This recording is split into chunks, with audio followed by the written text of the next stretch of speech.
রাস্তার ধারে কোথাও গান গাইছেন কেউ, কোথাও আবার নাচছেন একজন, আবার কোথাও রং তুলিতে ফুটে উঠছে একের পর এক ছবি। তারা কি ভিখিরি নাকি শিল্পী? আমাদের সমাজের এক বড় অংশ এখনো স্ট্রিট আর্টিস্টদের ভিখিরির চোখেই দেখে, অথচ পৃথিবীর বহু দেশে স্ট্রিট আর্ট একটি স্বীকৃত শিল্প মাধ্যম। কলকাতার রাস্তায় দাঁড়িয়ে সেই ধারণাই বদলাতে চাইছেন এক তরুণ, আকাশ মণ্ডল। হ্যাঁ, কিছু কিছু মানুষ আছে যারা স্ট্রিট ডান্সার বা স্ট্রিট আর্টিস্টকে একটা ভিখারির চোখে দেখে বা জিনিসটা ভিক্ষার চোখে দেখে, যে ভিক্ষা চাইছে রাস্তাতে। বাট এমন কোনো বিষয় না, এটা একটা আর্ট ফর্ম। আপনাদের উচিত এই জিনিসটাকে সমর্থন করা এবং প্রতিটা আর্টিস্ট যেন এগিয়ে যেতে পারে, তাদের পাশে থাকা, তাদেরকে সাপোর্ট করা। আকাশ পেশায় স্ট্রিট ডান্সার।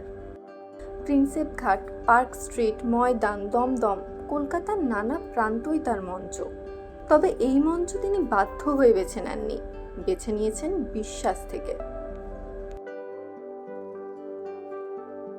আমি রাস্তাতেই নিজেকে নিয়ে চলে এসেছি, আর যখন সবকিছু শেষ করে আমি রাস্তাতে নিজেকে নিয়ে চলে এসেছি, তখন এই রাস্তা থেকে আমি সবকিছু পেয়েছি, সম্মান, ভালোবাসা।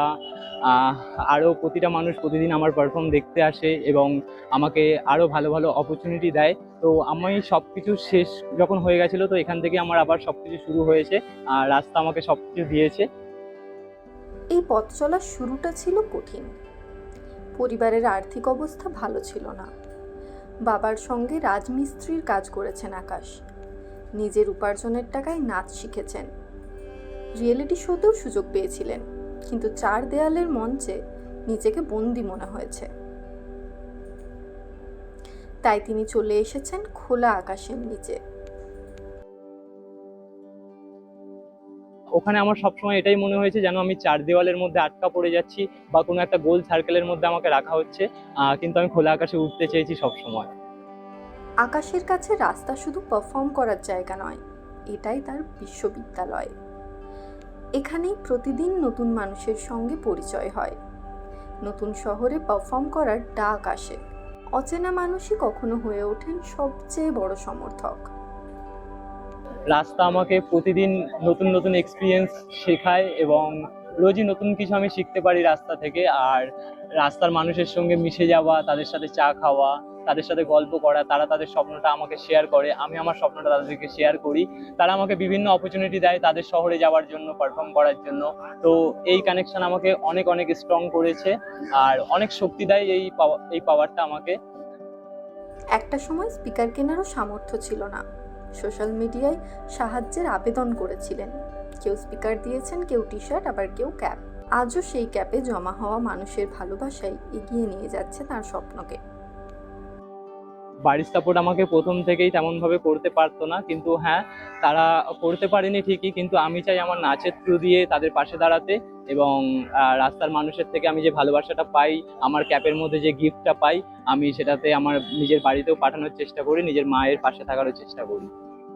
2024 সালের জুনে শুরু হওয়া সেই সফর এখন পৌঁছে গিয়েছে ভারতের একাধিক রাজ্যে। কিন্তু আকাশের লক্ষ্য আরও বড়। তিনি চান একদিন পৃথিবীর নানা দেশের রাস্তায় বাজুক বাংলা গান, আর সেই গানের তালে নাচুক একজন বাঙালি স্ট্রিট আর্টিস্ট। আমার স্বপ্ন, আমি ইন্ডিয়ার প্রতিটা স্টেটে পারফর্ম করব স্ট্রিটে, আর যখন আমার ইন্ডিয়া কমপ্লিট হয়ে যাবে তারপর আমি ফরেন কান্ট্রিতে গিয়ে পারফর্ম করব একজন বাঙালি হিসাবে, আর বাংলা গানকে সেখানে রিপ্রেজেন্ট করব, আমাদের কলকাতা শহরকে সেখানে রিপ্রেজেন্ট করব। কারো কাছে ভিক্ষা, কারো কাছে বিনোদন, কিন্তু আকাশ মণ্ডলের কাছে এটাই তার পেশা, তার পরিচয়, তার স্বপ্ন। রাস্তার শিল্পীদের দেখার দৃষ্টিভঙ্গি সবার এক নয়, তবে আকাশ মণ্ডলের গল্প অন্তত এটুকু মনে করিয়ে দেয়, শিল্পের মঞ্চ সবসময় চার দেওয়ালের মধ্যে তৈরি হয় না। কখনো কখনো সবচেয়ে বড় মঞ্চটা তৈরি হয় খোলা রাস্তাতেই।